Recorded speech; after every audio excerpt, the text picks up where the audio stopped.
You are the first non-Indian on our show. So you started a social media business at a time when conventional media was showing that they are not making profits. You need to generate an audience before you can sell advertising. I had to wear many hats, and yeah, I had to sell my car.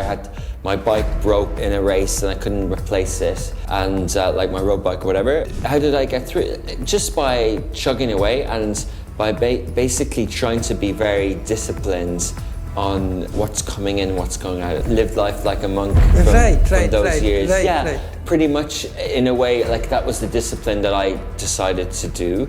You know, up at 4 or 5 a.m, bed at 8, train in the morning and work. Last financial year, you had a revenue of $16.2 million. The blingy style of Dubai gives it a certain connotation that can be true to a degree, but I think it's misunderstood that there actually is a lot of substance under the surface. So in the 15 minutes we've been here, probably 30 posts have gone live across the region. We see great benefits of some AIs, and then you have the avatar and the digital twins and all this sort of stuff. In an AI, in terms of the future and the size of the opportunity, but I'm fully against the current hype. We didn't do anything wrong or illegal per se, you know, other than borderline defamation mistakes that we sort of paid the price for.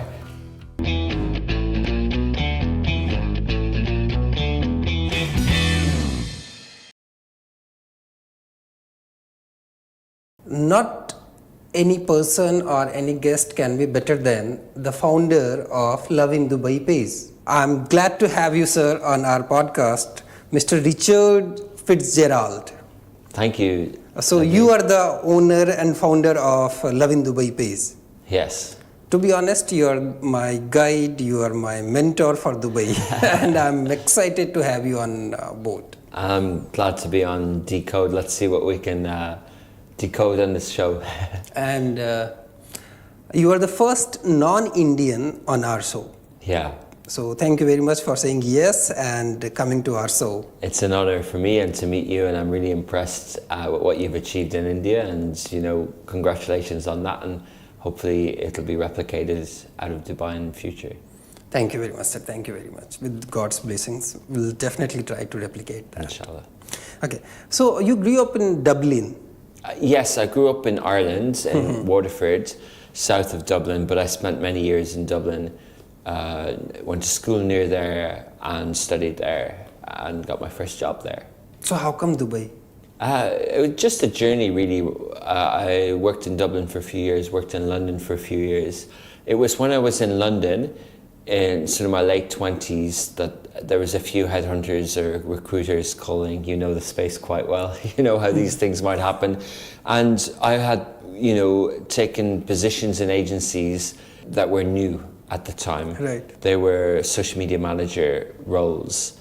And because my career entered digital marketing at the time where social media was starting, I was interested in social media, and I was nicely timed around 2011 and 12 to take social media director roles in my mid to late 20s, and that's what I was plucked for. So 2009-10 was the peak of starting the peak of social media. Yeah, I got my second job after advertising out of home.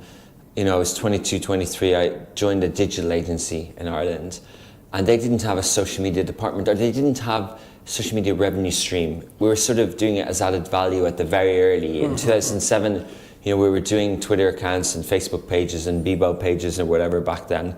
But at 2008 was when conversation agencies, earned media, social media community management was happening in New York and London, in more higher digital ad spend countries and things like that.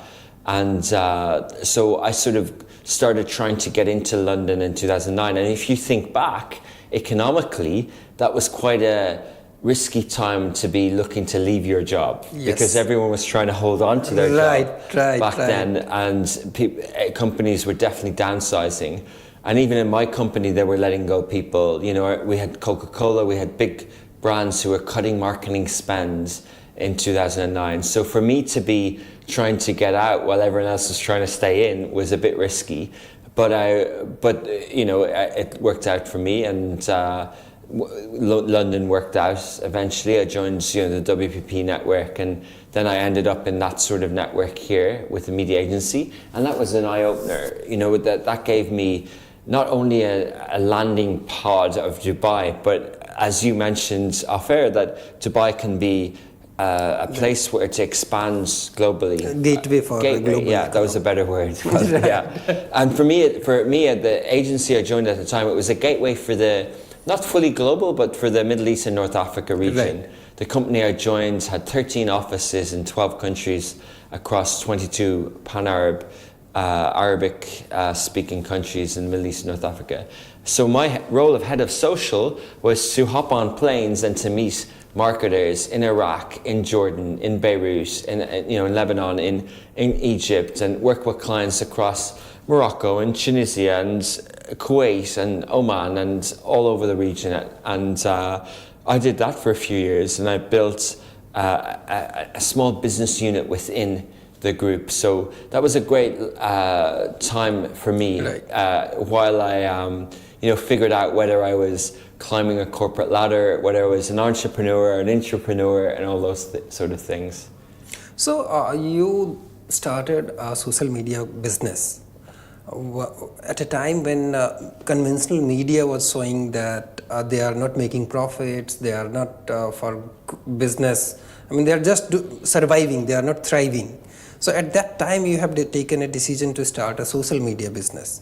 So how bold was that decision? Well, actually, if you rewind the clock back in 2015, the narrative around media building on top of social networks was quite bullish, right? Like BuzzFeed raised money at 1.7 billion. Vice were talking about going public. There was lots of blogs type media brands. We can name lots in every country. There was lots of them. Right.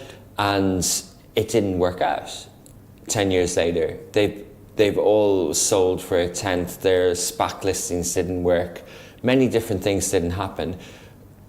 So the decision we were making at the time was with the trends of social media. It wasn't with the trend of media, because legacy media was dying, but So at initial days, you ran out of money, you exhausted your initial funds, you sold your car. Yeah. What's that story? And how did you survive that? Yeah, I think, I picked up the Lovin Dubai website from Lovin Dublin friends, and it wasn't known as a brand, but there was a franchise fee. And then Dubai isn't cheap to start a business, right? Especially if you have staff and licenses. And obviously media publishing, you need to generate an audience before you can sell advertising. It's not like having an agency where you can have a client on day one. Like you need to have an audience. So, how fast can you build an audience before you can sell ads? And we did, we were able to build a page view audience quite quickly. I think we had 250,000 page views in the first month. In a city of 2 or 3 million, it was okay. But we weren't able to sell advertising for a year. And so that's how the money ran out. And the money was, really small amounts of money. I think a total over the year, friends and family and the angel, it wasn't even an angel round because it was a franchise. It was hard to get a value, right? And it was it wasn't a tech business, but I think, $160,000 went in between, September 2015 to sort of end of 2016. And that's the only external capital that's ever gone in the business. And I was sort of surviving on, by winning social media retainers to help, even though we weren't an agency, but just to help pay the bills.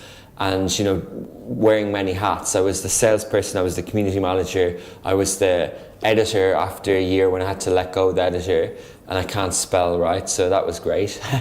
Lots of typos and headlines and stuff. But so I had to wear many hats, and I had to sell my car.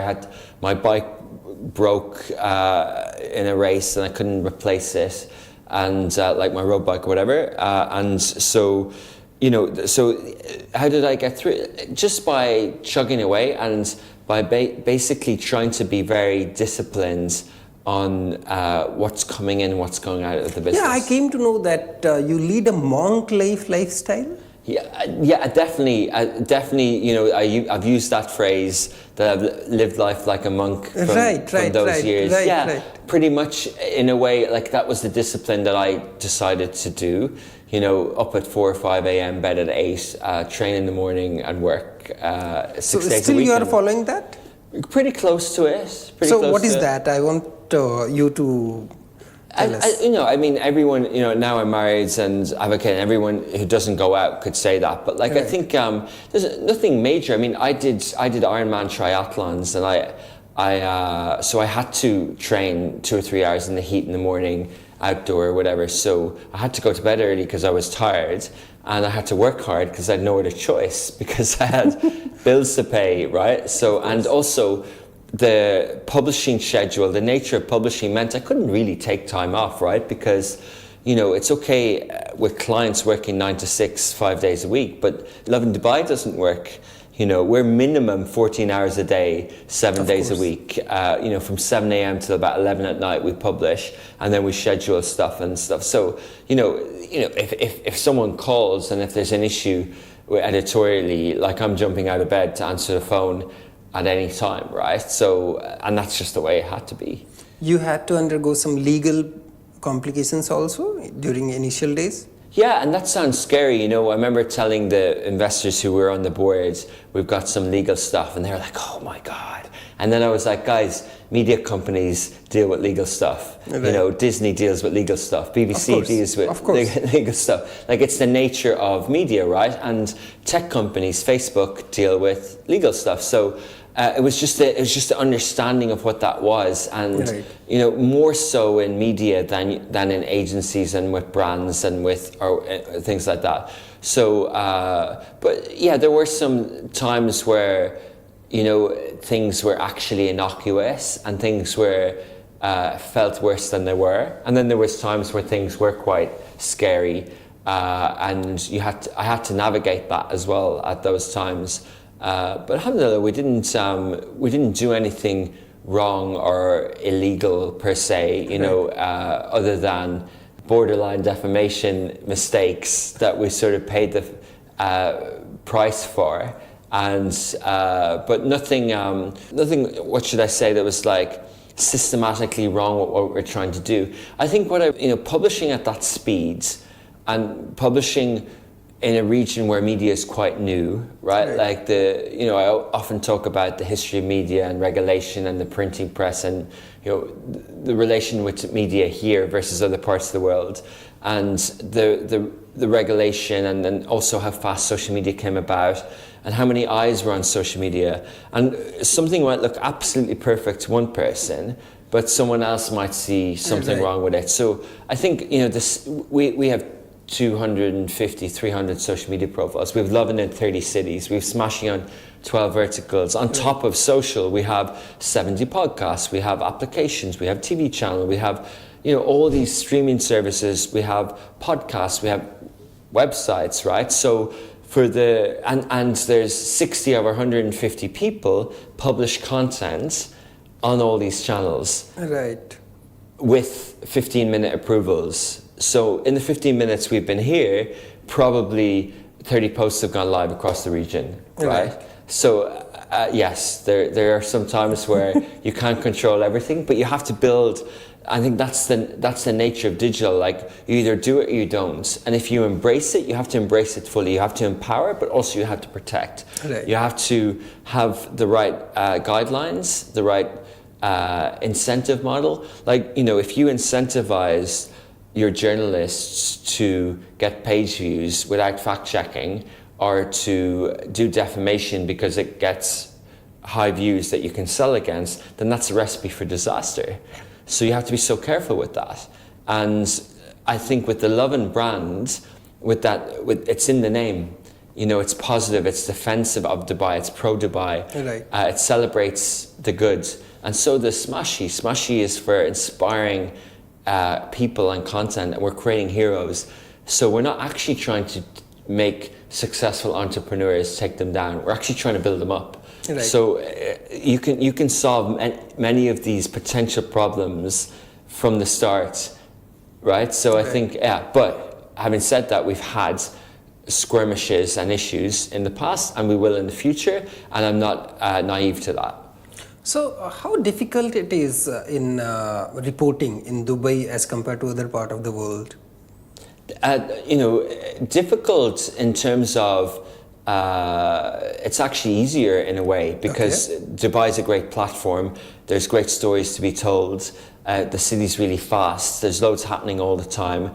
Accessibility to entities, to government. Everyone's on social media. So the internet's great. So in many ways it's easier.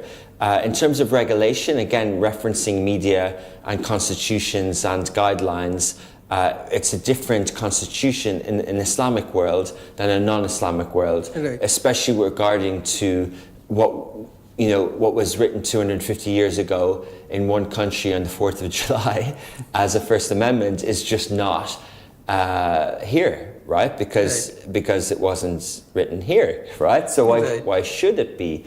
Why should freedom of speech per se? Because it's not. Right? So, and I think some of these things are hard for journalists to accept. But if you want to build media in the region, you're going to have to understand that media can be done within the region's constitutions and within the region guidelines. And in my view, it can be done in a lot healthier, less fear-mongering, less negative, inciting, bipartisan way and polarizing, way. And, that's just on the news side. But then also, what can you do with storytelling? What can you do with fiction, not fiction, originals? What can you do within that system as well? So that's what's quite interesting. Nice. Thank you. It was really insightful. Okay, so in the last 10 years, or for that matter, last 15 years also, but especially last 10 years, this business world is buzzing around with VCs, venture capital, investments and all. In the VC era, you have not raised any VC funding. Your company is completely bootstrapped. So what is the logic behind this and how was the experience? The experience was definitely hard, but I think it's a blessing. I think if we had raised, we would have had to tell a different story and we would have had to justify a different valuation.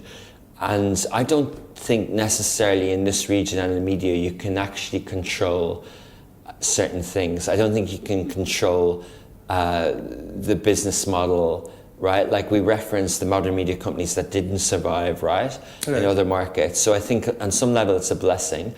Also, you're right, VC has exploded, startups has exploded. We built a great business brand covering it on Smashy Business. However, media VC and media venture hasn't exploded. It's actually starting now. In the last year or two, we've seen the first dedicated media funds in the region. We've seen LPs, we've seen other people. And I actually, as an angel, I created Fitzy funds to look for these opportunities because I felt it wasn't served. Now that's something on the side. It hasn't got an LP, it's not a big fund, but I've done sort of over 10 investments in the last 6 years, podcast platforms, AI, video softwares, all from the Arab world. And I see those founders and those startups don't have the funding that they need with bigger, loftier ambitions than what I was putting forward, because what I was putting forward was, a glorified, people-led, sponsored content type advertising content business, right? Like an agency with higher margins and higher multiples in a way. So, however, now that it has emerged, we are speaking to VCs, we are speaking to different entities, because we've got a 10-year success story. Of course, we have the capital markets are emerging in the region. We're having a wave of fintech successes, and your background is e-commerce, and we haven't had the capital markets that India has had, right? And we haven't had the success stories that India has had yet. And some we have, some, but not at the scale and not at the volume and the frequency. So I think the story of the region in terms of VC is still in its early infancy, and definitely in the media side. But I'm quite excited about it. Of course. So let's come to 2025. Last financial year, you hit a revenue of $16.2 million. Gross revenue, yes. Yes. So what was operational discipline that allowed you to such a revenue in a city where the population is also not comparable to other country of the world? Yeah, so yes, our majority of our revenue is from the UAE. We have 3 offices in the UAE, but we also have an office for 9 years in Riyadh. We'll open in Jeddah this summer, inshallah, and then, we opened in 2022 in Qatar. We opened in 2021 in Cairo, and in January this year we opened in Muscat, and we have an office in Karachi with 2 people, small there. So the operation discipline, Dubai has had a big, successful economic GDP story post-pandemic. I think the non-oil GDP grew over 6% last year, and other sectors were even higher than that. So I think we benefited from that. Construction was 11% growth year over year last year, and that's the real estate sector. And a lot of the real estate developers became our clients last year. So we were able to grow at 30% again year over year from 24 to 25 or so. So because of those economic factors, right, those sort of benefits, but also our business planning was that plan. And I think, I think it was 26% growth last year or so, mid-20s, but we aim to grow at this pace. And this year, again, we'll try and grow at this pace. There's been a little bit of a setback, but since the attacks happened in March or so, right. But our business has proven resilient, and our other offices and markets have actually remained robust, right? Like they're different economics, like obviously Egypt and stuff, but the benefit of having P&Ls in each market and standalone, not back office or cost centers, standalone businesses in each market, you see opportunity. I've been pleasantly surprised with our early start in Oman. Even though we've been growing the Lovin Muscat page per se remotely, this Augustus media offering, which is different media brands and content offering as well, has been a nice way to generate revenues to keep the business afloat. But yeah, there has been operation discipline. That was at a 20-something% EBITDA, the $3.5 million net profit last year, and we've been able to introduce an ESOP 10 years later. Okay. Our team, we're able to grow without any equity incentives, and now the equity is based on the next 10 years. So it didn't actually reward the last 10 years because they were already rewarded with bonuses and pay rises and promotions, but the work was delivered. So now, as a way to manage all these offices and all these people, our ESOP is a forward-looking ESOP to help us for our next stage of growth. And there's some of the mechanisms and tools that we've done, and we are having conversations with the right sort of strategic, whether it's venture or PE, to help us grow further. So how big is your team, and what is the age bracket of those people? Yeah. They are very young, or how is it? Yeah, they are very young, but relatively young. I think the demographic of Dubai and the professional capacity skews younger anyway. Just the nature of the city in terms of demographics.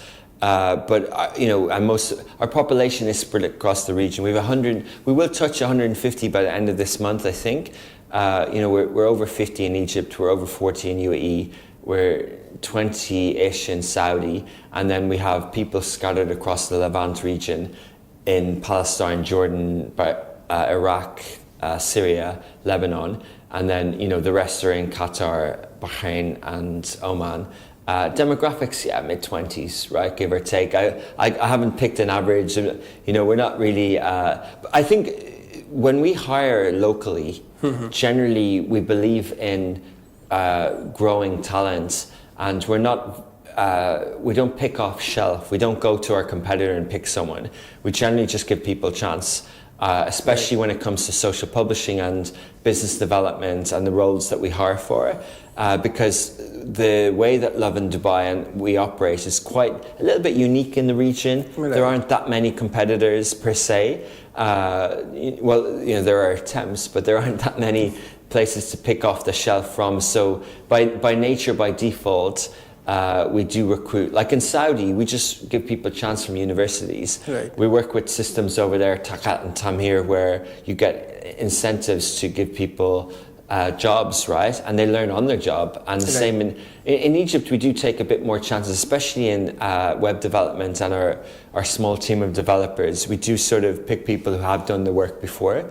But generally, we're sort of giving people chances. In certain positions, like in finance, and I've hired some senior people lately that I am going to, that are a little bit older and have 15, 20 years experience. We actually hired our head of content, who has around 20 years experience, from India, from Delhi, Saima. She was working with Brute over there for a few years and with a radio entity as well before. So, these are some of the experienced people that we bring in.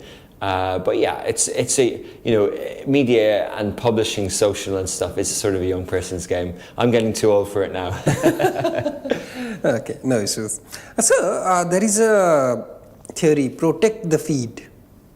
Yes. What is that, and how do you manage that? Yeah, I don't know if I made up that lingo or whatever, but the social media is our business, meaning we don't use social media as a marketing channel. We monetize our audience, right? So if our news portal is getting engagement, brands want to be in the feeds. So brands want to pay to be in the feed. Right. So when we're publishing, we're looking to publish engaging content that generates an audience organically. So I only want content to go into the social media feeds that resonates and generates engagement. Because if I can protect that, then everyone wants to be there. Right. And if everyone wants to be there, the price to be there goes up. So, some people will do random cuts of podcasts on a news channel. That's fine. But you're relying on people, the subjective opinion of people liking that person or whatever. And that's okay from a marketing point of view. And that's okay from a personal brand point of view. But from someone who wants to monetize through sponsored content, influencers also protect the feeds. They just don't publish at the volume that we publish. Many of them, some do on Snap and Stories, but they don't publish on the feed 10 to 20 times a day. So we have to protect that, and the tone has to be on brand, the packaging but you also have to do it fast. So you can't overprotect. You have to allow it to run and stuff like that, yeah. So you are doing it with the help of some tech, or it's... No, we do have some distribution software for some social media distribution, but we don't fully believe in it. I believe in native publishing if you have the resources to do it. I think the algorithms detect if an open API is being used to push into their channels and things like that. And I think the nuances of each platform requires tweaks with each post. It can be the same video or image asset, but I think it needs to be tweaked with a hashtag or an @ handle or whatever, or a size or whatever, and a cut or whatever. So, obviously at volume, if we're putting something up and if a Lovin city has 5 social media channels, and then we also need WhatsApp, Telegram, Upscroll or whatever, then some of these aren't even in these APIs. But if it's got LinkedIn, X, YouTube Shorts, and this sort of vertical video format now is fitting into all of them. Right. Whereas in the early days of TikTok, it didn't, right? Like the TikTok had to be a different size. Right. But then Reels came, and then X accepted it, and then YouTube accepted it in Shorts, and then Meta obviously accepted it. So this sort of vertical video format became easy to go everywhere. But that doesn't mean it still can't be adapted in a way. So we're not massive on automation. We probably should be a bit more, but I think we get the benefit of having that hand touch as well. But you are using AI tools called 11 Labs for voice cloning and for other things. So how helpful is that? Yes, 11 Labs, we're known as an industrial user of 11 Labs in the amount of credits we do. We have 70 podcasts, 35 brands in English and Arabic, and we try to publish 5 to 7 episodes a week, so our aim is 350 episodes. 11 Labs works really well, and so does Podio, our software, our production, which I invested in, disclosure, so we use that as our hosting platform. But 11 Labs doesn't actually do the cloning. They have off-the-shelf voices. We use HeyGen to do the cloning, and actually we want to develop our own voices. We don't really want to use our hosts, our team's voices, or clone them. We want to have brand voices, not people voices. Aggregated, blended voices is what the dialects that we want to eventually do. So we see great benefits of some AIs, and then you have the avatar and the digital twins and all this sort of stuff. And unfortunately, even though ChatGPT is coming October, 4 years, 22, even though it's around a while, the two things status quo. One is people are still testing. There's lots of narratives saying the time to test and put credits into Claude and to get my bills high is over. I need to see return. I need to see KPIs on the back of this. That's one realization for many companies. And the second realization is the public still think the task is to say that's AI. The task is to spot AI. And that's why the word AI slop, or the term AI slop content is pervasive at the moment, because that's what they think the challenge is. The 1 Billion Followers Summit is a great event in Dubai. It's been running for, I think, over 4 years now. And a friend of mine, he's very into the tech world. He went to the event where they had a competition. I think Google Gemini or VO or something funded a video AI competition with a big prize. And he went in to see the shortlists of 3-4 minute stories, mini movies being presented. And I went in with the mindset of, I'm going to check, I'm going to see which one is AI. And he left forgetting that he went in with that mindset. Was totally engrossed in the story, right? And I think eventually we're going to get there, but we're not there now, right? Like, again, literally just as before I came here, I saw Bloomberg covered a story that I think Reliance in India produced the first full AI series. And now everyone will try and spot if that's AI. So yeah, we use AI, and we won a Fast Company Award for Innovation in 2022 for our AI cameras in sports.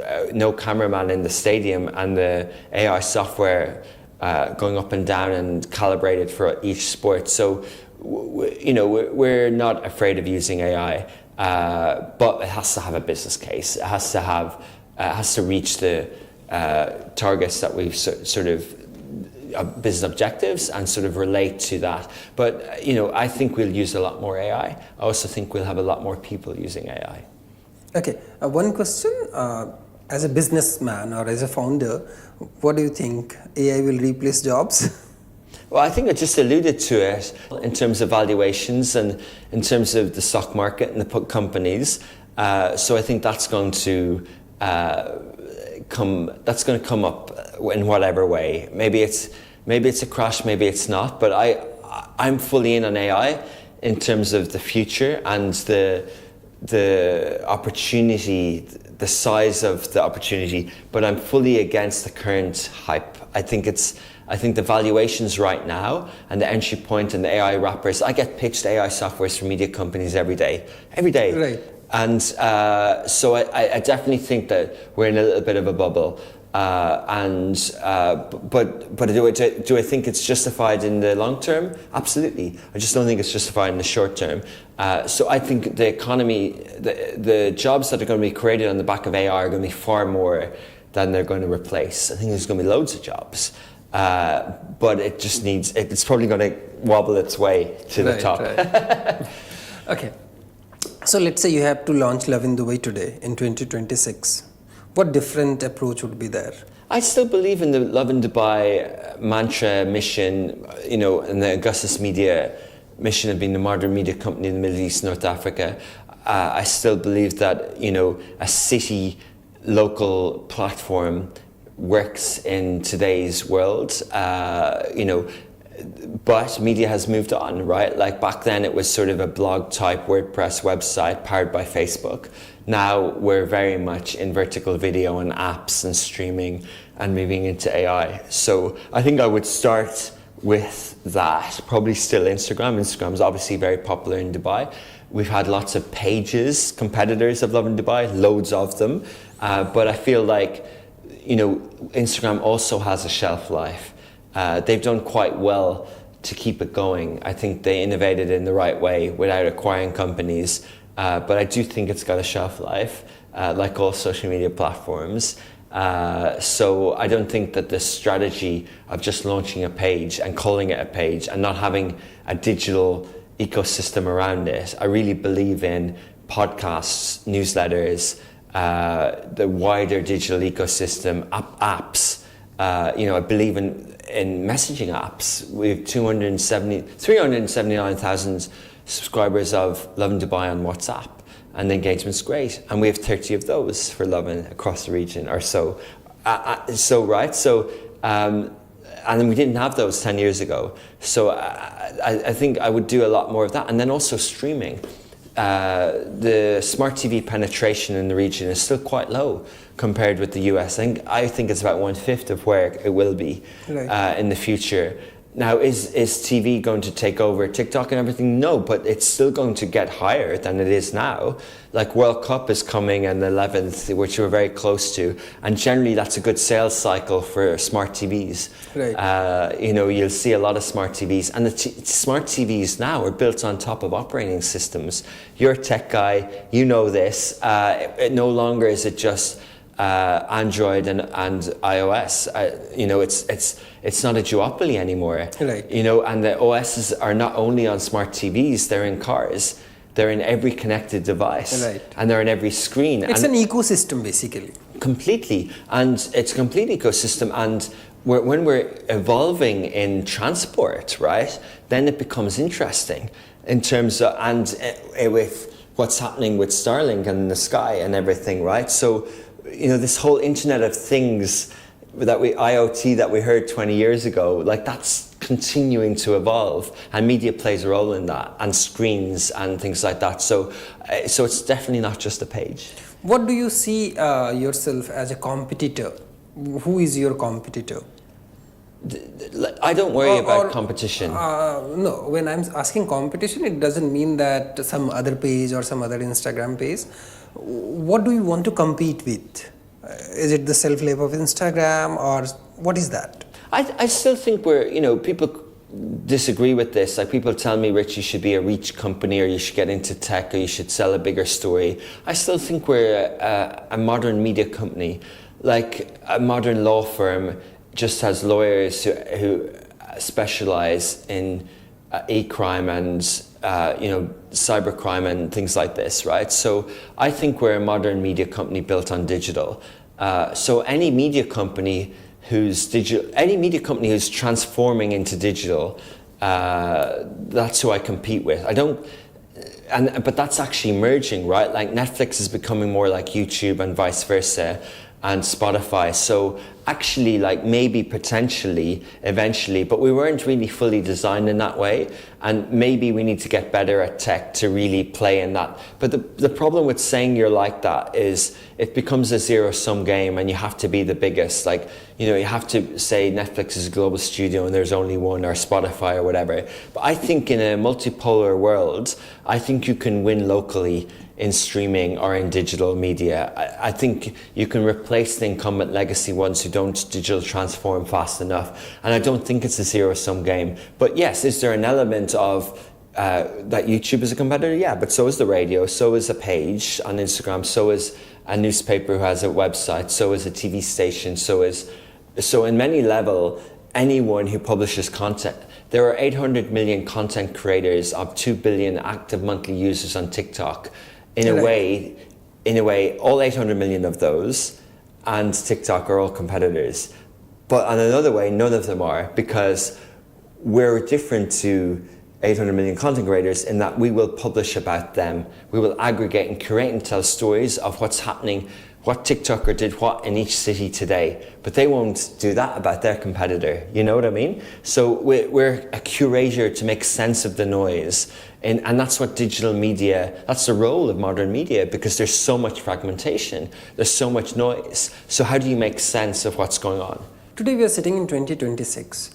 One strong prediction about 2030 about social media or marketing, what would be that which seems impractical or irrelevant today? The content creator world is here to stay, but I think it's AI is going to sort of take some of that. And I wouldn't go all in on the current ideas of content creation, like that sort of Web 2.0 or sort of engagement. I think we haven't really reached the sort of promise of the token economy and Web 3.0 or virtual reality, but I think we're going to get close to that in whatever way that manifests itself.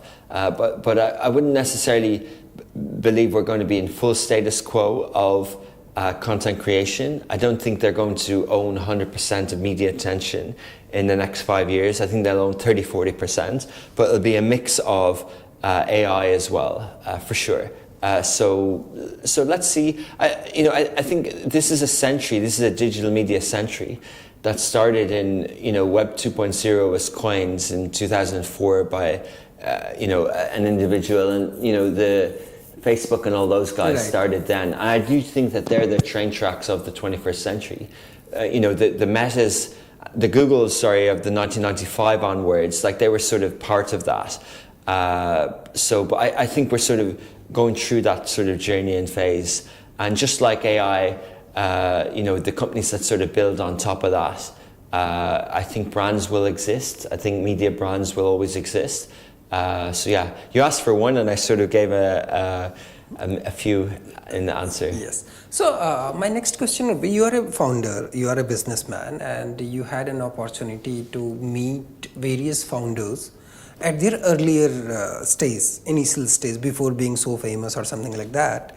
So what is the one thing which is common in those people who became successful? I think how they, especially in the region, how they start off so modestly and humble. I remember being in I rented a 2,000 dirham desk in Astrolabs in JLT as a co-working space, and beside me was a guy who just worked 10, 12, 15, 18 hours a day, and he had a business development co-founder, and they created a salon software that's worth $1 billion now. It was just him. I was just sitting there, just working, like literally barely spoke to anyone, not running around, talking about I'm an entrepreneur and I'm a founder, not trying to do it as his gap year, wearing flip-flops and strolling into work at 12 minutes a day and saying how hard it is to raise money. He was just building. And I think that's what the successful ones have seen for me, and I think you've probably seen similar.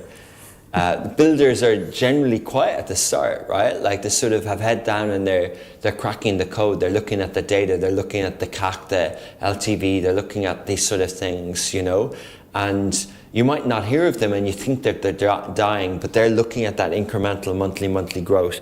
And then suddenly there's a press release or there's a statement that they've raised Series B and they've raised Series C, and you're like, oh, but I didn't hear of them. Yeah, because they were watching data. They were. Some of them were pivoting, but some of them were sort of tapping into what we've seen in the region, e-commerce, fintech.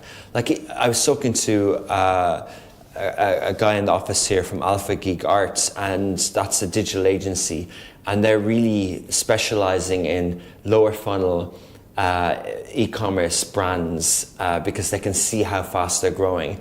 And my wife launched her hair care products recently in the UAE, and what we realized is the enablement that's available now versus say 10, 15 years ago in terms of last mile drop shipping, warehouses, licensing, ads, consumption, fintech, all these different, and the website software that you can just get a template for. You need skills to manage them all, but they weren't there before. And the founders who built all those parts of the ecosystem are the amazing ones, really. Okay, nowadays everyone wants to start a business of social media, on social media. They want to promote their business on social media. So young generations, Gen Z and all, they want to do business of social media. So what is the one message you would like to give it to them? Go for it. It can be 1, 2, 3, whatever you want. Yeah, go for it. Like, why not? Like, I think, when we were growing up, people wanted to be astronauts. Now people want to be YouTubers. And there's nothing wrong with that, right? No, there is nothing wrong. But what should be they careful about? Just understand that hard work, and it's still a job, it's still a vocation. Like, people often talk about, I quit corporate to become a content creator. Well, why isn't... Like, what? I don't understand this language. I don't understand. I know why it's used, but for me, the word corporate is very formal. But what they mean, they left a job, they left the 9 to 5. But yes, the world is becoming, a little bit more fluid with times and work from home and all this sort of stuff. But it's still a responsibility, it's still a vocation, it's still a salaried income, whether you're paying yourself or someone else is paying you. So I think they need to be careful about the promise of the promised land in terms of influencers they think are huge, the 1%, right? Like podcasters, the biggest reach are just a few percent, the Logan Pauls, the Hailey Biebers or whatever, the Jenners or whatever these people, this sort of stuff isn't everyone. Like the creator economy is a bit ruthless. It hasn't really returned its promise. Like, you don't make loads of money with 1 billion views online, right? You just don't. So they have to be careful about that, But I wouldn't ever say someone should stop trying to be a content creator. It's fun. You're kind of hustling. There is an economy in there somewhere. Of course. So yeah. Okay, we'll have rapid fire round where you have to answer in one line or one word. So the most fascinating public figure you have ever collaboration with? Wow. I mean, direct or indirect, we've had great chance at Lovin Dubai to meet lots of interesting people. I'm trying to struggle. I know you sent these in advance. Yeah, can we come back to that one? Sure. Okay. One personality who completely exceeded your expectations in the best way possible. Why am I drawing such a blank? I'm thinking of all the guests that came on Lovin Dubai. I liked Amir Khan, the boxer. I like his personality. He's very funny. We've interviewed one of the Spice Girls. We've interviewed different chefs on the show that become quite famous in Dubai that are quite cool. Going back, we interviewed people on Lovin Meets, the show that we do. We interviewed famous cricketers from India. We interviewed Shane Warne. We interviewed famous DJs. I remember meeting David Guetta. We interviewed famous people like that. We've interviewed big boxers, big footballers, people like that. One name if you'll have to tell. Okay. You know why I can't answer fully? Because I'm not enamored by fame, really. Like I like the Lovin Dubai had community awards last year. Course. I like the community stories that come in. I like some of the humane stories of struggles with illnesses, or some of the stories that parents see their kids do well. Right. These things touch me closer. These watching the interviews with these people, I get emotional. Much more so than and also as well, like, I'm personally more intrigued by entrepreneurs in the media sense. So I get inspired. I read those books and things like that. I really liked Chris Voss. He came in here. He's written a book about negotiation, and he became a bit of a friend as well. Like, I met him in Vegas, and he said really nice things about me and what we're doing. And that was a bit of a moment, because I just listened to his book, the negotiation one. I forget the title of it, but.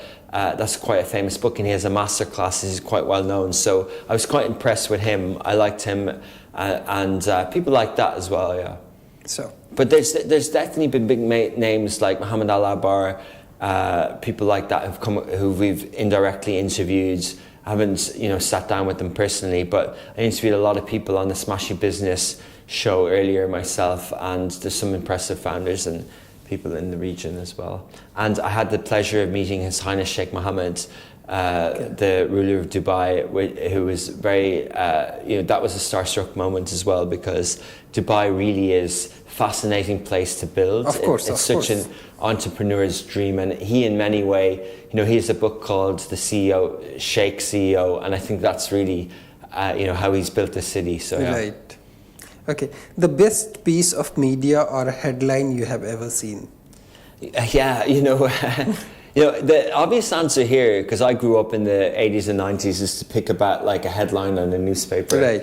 But actually, I just love the headlines on social media. I love the packaging of Instagram posts. There was clickbaity stuff on Facebook in the early days and BuzzFeed, but I love like Instagram accounts like Wealth and these accounts and some of the stuff that we do.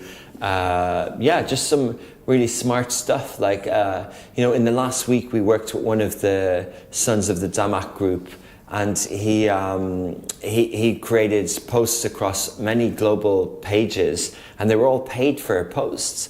But it was like this billionaire started when he was 14 by selling this.